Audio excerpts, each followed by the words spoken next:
exactly, and I don't want you to blush, what exactly was your relationship with your daughter Anna? Well, a relationship is a negotiation. The two people involved in any relationship know far more about it than the outside world who may comment on it. But even they do not necessarily know what is going on within their relationship. But what I can tell you with Anna, with regards to Anna, she was a very special situation for me. She was your youngest child. She was the youngest, she was the least beautiful, and she was therefore very insecure and very competitive with her sisters. She suffered from depression, she suffered from eating disorders, and as a result she chose to come into the world of my work. This was something that we negotiated together, unspoken perhaps, but still she came into my world, and once she came into my world and started to follow my work, that was something definite for her to hold on to in a world that was very topsy-turvy for her. And so you might say that she gave me permission to lead her by her needs and her fragility.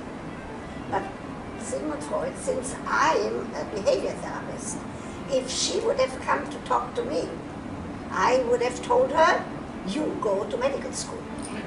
Even with all your rationalizations and talking about why you did it. There was a flirtatious kind of relationship. I saw a picture of you walking in the Alps with Anna. And where was your wife? Well, these were two very different relationships. My relationship with my wife was very conventional. It was, we had a good, solid sexual relationship that produced children, but it was not an inspiration for me. My work was my inspiration. Are you saying that you don't even know if your wife ever had orgasms?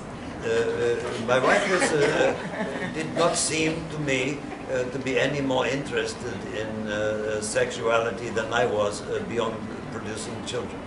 However, my relationship with Anna was deeply sexual in the sense that we together explored her own libido and her fantasies in order that we could expunge them. Now, when you, I'm a behavior therapist, and you would have thrown me out of your circle of admirers or even adherents because I would not agree with you. This is true. So, now, I don't encounter any issues of transference, but what's fascinating, so since you believe in the transference of the patient with you, so was that also something that you worked on with Anna? Yes, transference and counter-transference was central to my work. And with her and with my patients, they would elicit attraction in me, in their transference, and I would experience that attraction with them. We worked very brutally and very honestly with these things, but the brutality and the fact that we could call a spade when there was sexual attraction between us took away the potency of it, so it was never acted upon. So, Sigmund Freud, are you saying that you also were attracted to your women patients? I was attracted to them and I dreamt about them. Did you dream about them? Absolutely. Did you dream that you had sex with them? Absolutely. That was part That's of... a no-no in my book. But I'm embarrassed, but I'm going to ask him. Sigmund Freud, so here you were attracted, you dreamt about them. Are you telling me that you afterwards, when you were alone, masturbated with them in mind? Candidly, Dr. Ruth. Yes. Of course, candidly. I did, but I was not very good at it. You have to come to my office. I would like some tips. I'll teach you. Yes, have you got any? I'd be very interested. I have a serious question. Most of your belief was that women do have penis envy. And that's not, would you, if you were now with me, talking to me, would you still believe in penis envy? Yes, I think it is alive and doing well. And the reason I say this is because we live in your time is modern with new ideas and equality. But you know, civilization is only skin deep and is quickly removed, as the Nazis proved so well. So you put people on an island and civilization will go out of the window very quickly. And behind that, the conscious civilized mind is the reptilian mind, the brain, the basic instincts. And when a little girl sees a naked little boy for the first time, she still to this day says, I want one of those. Because he's got something she hasn't got. Yeah, but she also is being taught by behaviorists like me that she's the only one who can bear children. But I understand. Oh, that's a very good point. So now I talk about sex all day long. I think about sex all day. So what was that preoccupation of you were talking about the oral and the anal stage, and especially what was that preoccupation that everything is really built on that sex drive, on that libido? Well, for me, it took quite a long journey to reach that conclusion, and you know, I think from our part of the world, there's a great deal of interest in anal doings and such.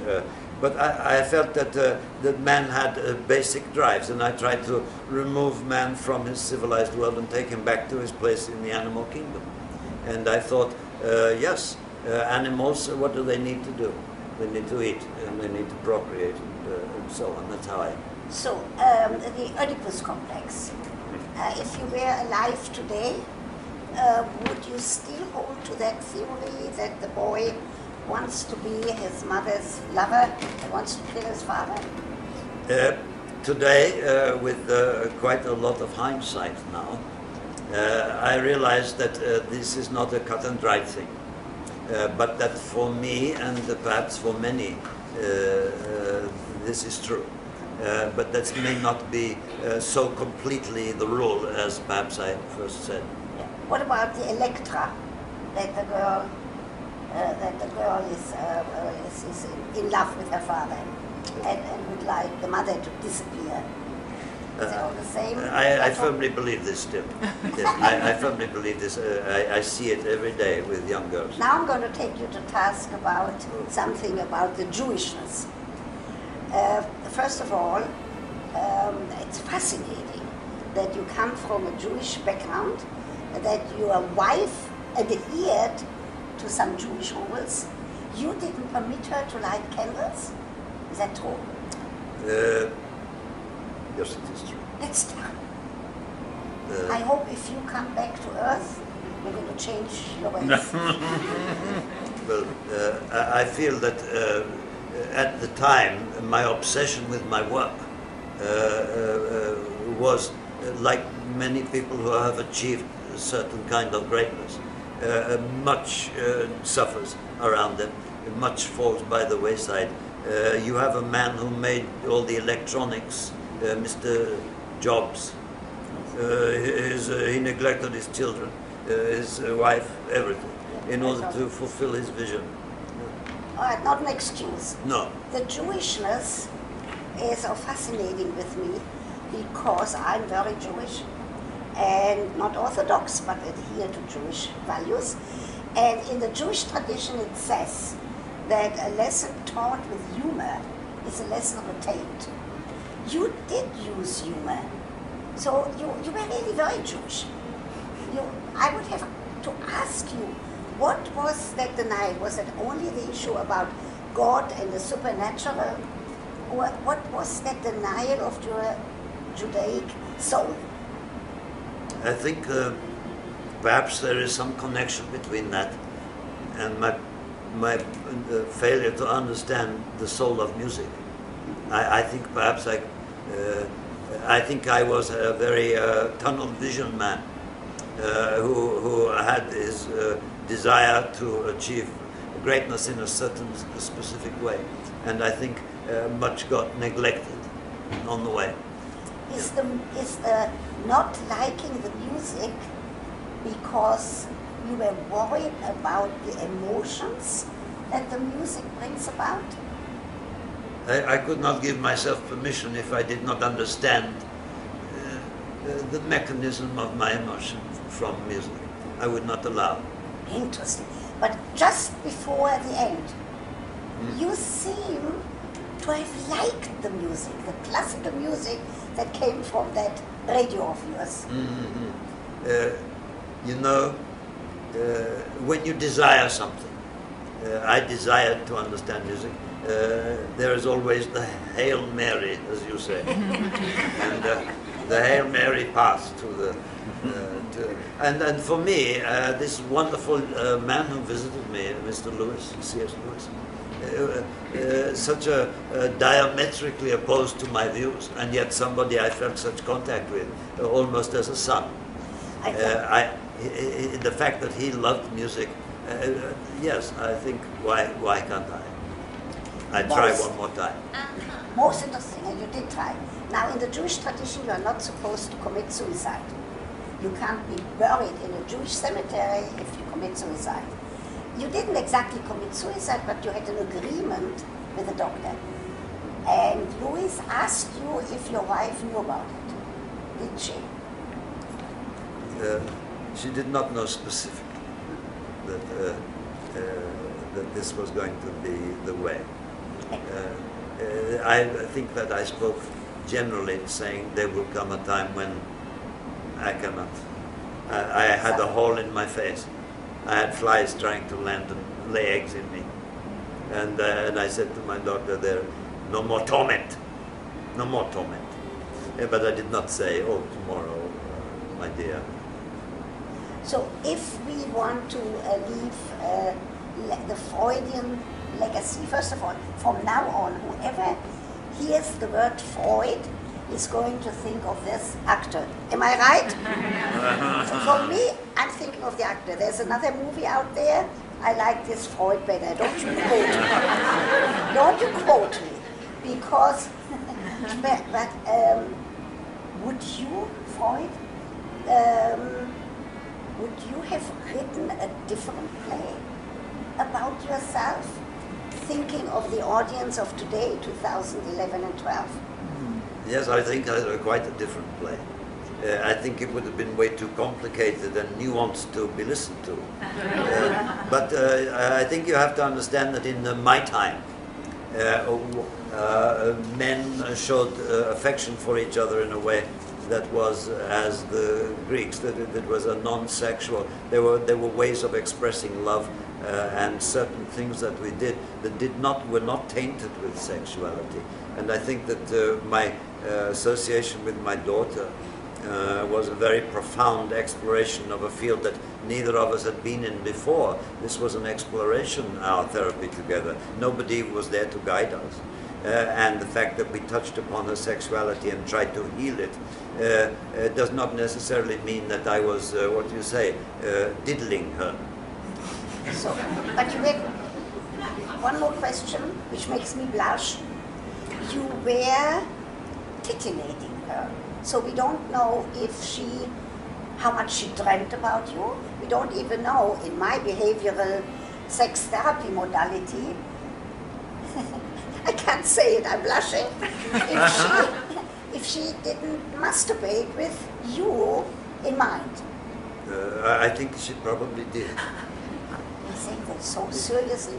Probably true. Well, and the reason that I say it so seriously is because when you have to dig down until there is nothing hidden, what is the very worst that we think and feel? And what is the most taboo that we can feel? Bring it out into the light. It is no longer a monster.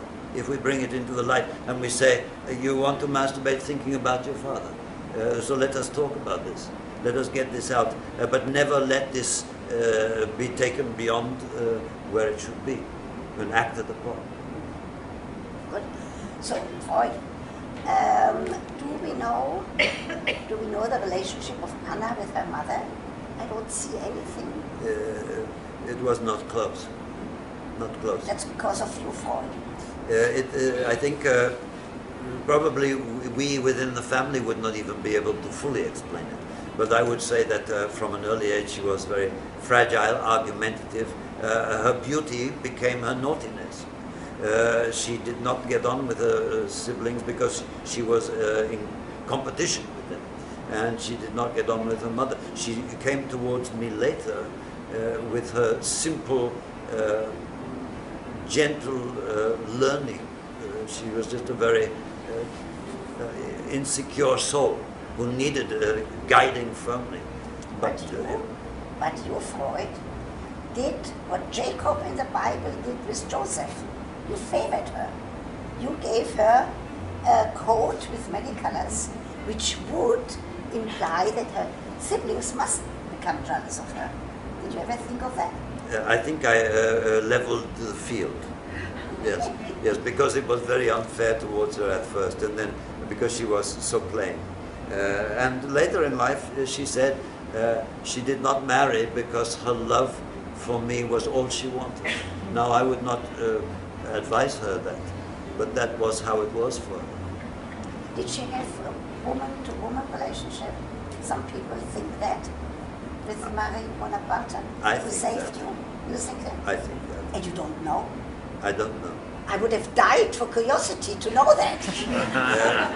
After our therapy together, there were parts of honor that I could not access.